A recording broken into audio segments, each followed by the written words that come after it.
au chapitre 6 à partir du verset 9. Nous parlons bien évidemment du Notre Père, le Notre Père expliqué. Nous avons commencé dans nos vidéos précédentes à examiner à la lumière des Écritures de manière générale ce que Jésus a expliqué, a enseigné lorsqu'il parlait de voici comment vous devez prier.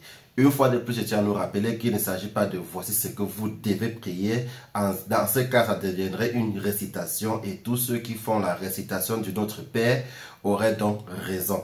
Mais il ne s'agit pas là d'une récitation, mais il s'agit bien évidemment d'un canevas, d'un modèle et qui se veut pratique. Donc, nous avons établi déjà que notre Père implique que Dieu est notre Père. Que ton nom soit sanctifié implique que nous puissions utiliser le nom de Dieu avec révérence, que nous puissions prononcer le nom de Dieu avec crainte et tremblement. Nous avons établi également que ton règne vienne implique que nous puissions témoigner la bonne nouvelle aux autres de par notre vie et de par notre prédication.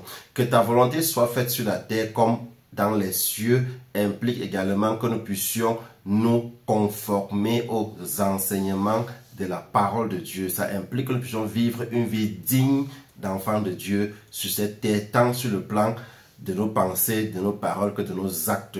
Nous avons vu également, donne-nous notre pain quotidien, implique nos droits fondamentaux en tant qu'enfants de Dieu. Le droit à la santé, le droit à la nutrition, le droit au logement, le droit aux vêtements, bien évidemment, le droit à une vie aisée, à une vie modeste, que nous puissions être en même de subvenir à nos besoins quotidiens.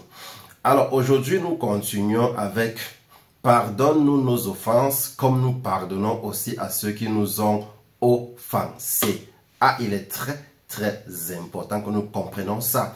Voyez-vous, une fois Pierre, l'apôtre, pose la question à Jésus, « Maître, jusqu'à combien de fois dois-je pardonner mon frère en une journée? Jusqu'à 7 fois? » Jésus dit non, mais 77 fois x 7. Je crois que c'est bien ça, que je prononce bien. Et Jésus, en fait, quand tu comptes, tu as plus de 400 fois par jour que tu dois pardonner les offenses d'une seule personne. Ce qui implique que nous devons continuellement pardonner tous les jours les offenses qui nous sont faites. Parce que c'est de la même manière que nous pardonnons que Dieu nous pardonne nos offenses également. Donc quand tu dis Seigneur, pardonne-moi parce que j'ai fait telle ou telle chose, la vraie question c'est est-ce que toi-même tu pardonnes à ceux qui t'offensent au quotidien? C'est très important que nous puissions le comprendre. Donc, pardonner nos offenses implique que toi tu pardonnes.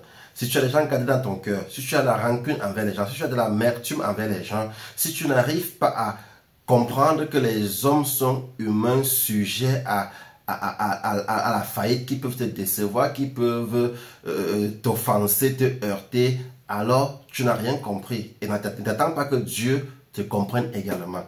C'est très important.